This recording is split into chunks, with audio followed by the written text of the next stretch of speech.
नमस्ते। जय जिनेंद्र। मैं श्रीमती सुधा जैन आपको अपनी कहानी सुना रही हूँ। 5 बातें। एक गांव में एक युवक रहता था, हरपाल सिंह उसका नाम था।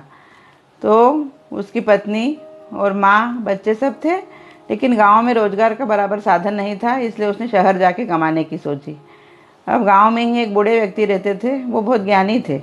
हरपाल सिंह उनके पास गया और हरपाल सिंह ने कहा कि मैं शहर जा रहा हूँ कमाने के लिए।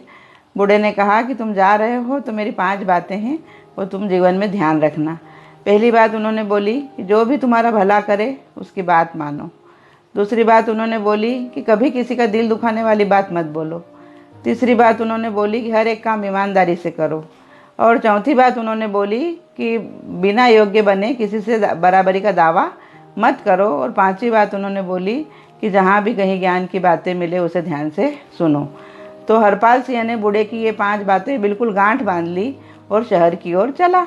अब शहर में उसकी कोई जान पहचान तो थी नहीं, लेकिन एक प्रधान सेवक थे जो राजा के, उनसे उन्होंने अपनी बात बताई कि मुझे काम चाहिए। प्रधान सेवक को उनकी बात अच्छी लगी और उन्होंने उसको राजा के दरबार में ही चौकीदार के रूप में रख लिया।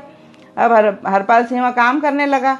अब एक बार राजा का काफिला शिकार के लिए, प्रधान सेवक भी थे, राजा भी थे और हरपाल सिंह भी था, सब गए। तो शिकार करते करते जंगल में आगे निकल गए। राजा को प्यास लगी तो कहीं पानी नहीं दिखा। पता चला कि पास में एक बावड़ी है, लेकिन उस बावड़ी में कोई जाता नहीं है क्योंकि वहाँ पर एक दैत्य रहता है। तो कि कोई ने भी जाने की हाँ नहीं भरी। हरपाल सिंह को बूढ़े की पहली बात याद आई कि जो भी तुम्हारा भला करे उसकी बात मानो। उन्होंने सोचा प्रधान सेवक ने मेरी भलाई की थी, मुझे पानी लाना चाहिए राजा को और प्रधान सेवक सभी को पिलाना चाहिए। अब वो गए वहाँ पर। जैसे ही वो पानी लेने के लिए झुके कि दैत्य की आवाज़ आई कि तुम कौन हो। अब हरपाल सिंह ने उनको देखा और प्रणाम किया और कहा कि मैं पानी लेने आया हूँ। अब दैत्य ने बोला, उसके पास एक कंकाल, स्त्री का कंकाल चिपटा हुआ था। तो बोले इसके बारे में क्या सोचते हो तुम। तो हरपाल सिंह को बूढ़े की दूसरी बात याद आ गई कि कभी किसी का दिल दुखाने वाली बात मत बोलो। हरपाल सिंह समझ गया कि यह इनकी स्त्री होगी और ये इसे प्रिय होगी, तभी तो अपने पास लेके घूम रहे हैं। उन्होंने कहा कि आपकी पत्नी तो बहुत सुंदर है। तो दैत्य यह बात सुन के खुश हो गया। बोले आज तक जो भी आया किसी ने भी मेरी पत्नी को सुंदर नहीं कहा, इसलिए मैंने उन सबको मार दिया। तो अब बोलो तुम मुझसे क्या चाहते हो। तो हरपाल सिंह ने कहा कि तुम ये बावड़ी छोड़ के चले जाओ ताकि इसका पानी सब लोग पी सके। तो वो दैत्य वहाँ से चला गया। राजा और उस प्रधान सेवक सभी ने मिलकर पानी पिया और राजा हरपाल सिंह पे खुश भी हो गए और उन्होंने राज दरबार में आके उनको अपने दरबार का कोषाध्यक्ष बना दिया। सारा पैसा टका उनके पास रहने लगा। अब उनको बूढ़े की तीसरी बात भी याद थी कि हर एक काम ईमानदारी से करो।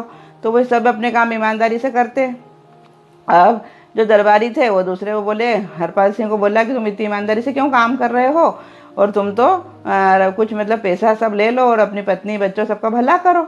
लेकिन हरपाल सिंह को बूढ़े की चौथी बात भी याद थी कि बिना योग्य बने बड़ों की बराबरी का दावा मत करो। उन्होंने कहा मैं कोई योग्य इतना नहीं हूँ और मैं ईमानदारी से पालन करूँ, मैं क्यों बेईमानी करूँ, और उन्होंने मना कर दिया।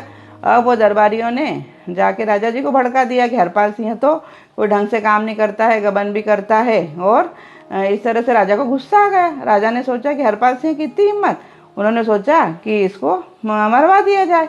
तो वहाँ पर एक महल बन रहा था, तो उन्होंने उनके ठेकेदार को बोला कि मैं एक युवक को भेजूंगा कि काम हो गया क्या, ऐसा वो पूछे तो तुम उसके सिर धड़ से अलग कर देना। तो ठेकेदार ने कहा ठीक है। अब हरपाल सिंह को राजा ने बुलाया और कहा कि जाओ उस महल की देखरेख करके आओ और पूछ देखो कि काम हुआ कि नहीं। तो हरपाल सिंह ने कहा जी राजा जी। अब वो जाने लगे तो रास्ते में एक संत का प्रवचन चल रहा था। तो वो वहाँ जाके उनको बूढ़े की 5वीं बात याद आ गई कि जहाँ भी ज्ञान की 2 बातें मिले जरूर सुनना। तो उन्होंने सोचा कि चलो जाता हूँ, लेकिन अभी कुछ थोड़ी देर अच्छी बात सुन लूँ ज्ञान की। तो वो ज्ञान की बात सुनने के लिए वहाँ रुक गए। अब राजा को इधर चैन नहीं था कि देखें हत्या की खबर आई कि नहीं। तो उन्होंने उसी दरबारी को कहा जिन्होंने उनको भड़काया था कि जाकर देखो, ठेकेदार से पूछो कि काम हुआ कि नहीं। तो हरपाल सिंह तो वहाँ नहीं पहुँचा और वो दरबारी पहुँच गए और वहाँ पूछा उन्होंने कि क्यों, काम हुआ कि नहीं। तो ठेकेदार समझ गए कि यही व्यक्ति है जिसकी मुझे हत्या करना है, और उन्होंने कि सिर उनका धड़ से अलग कर दिया। इस तरह से अब जब बूढ़ा प्रवचन खत्म हुए और वो गए तो वहाँ देखे तो धड़ पड़ी हुई है, उनको सब समझ में आ गई और वो समझ गए कि मैं संत के प्रवचन सुनने के लिए रुका तो मेरी जान बच गई।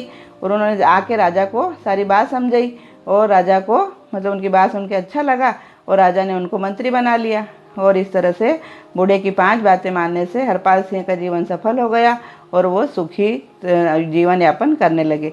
तो हम भी हमारे जीवन के कुछ सिद्धांत बना लें, अपना लें और हर काम ईमानदारी से करें तो हमारे जीवन में भी हम सफलता प्राप्त कर सकते हैं, है ना। जय जिनेंद्र।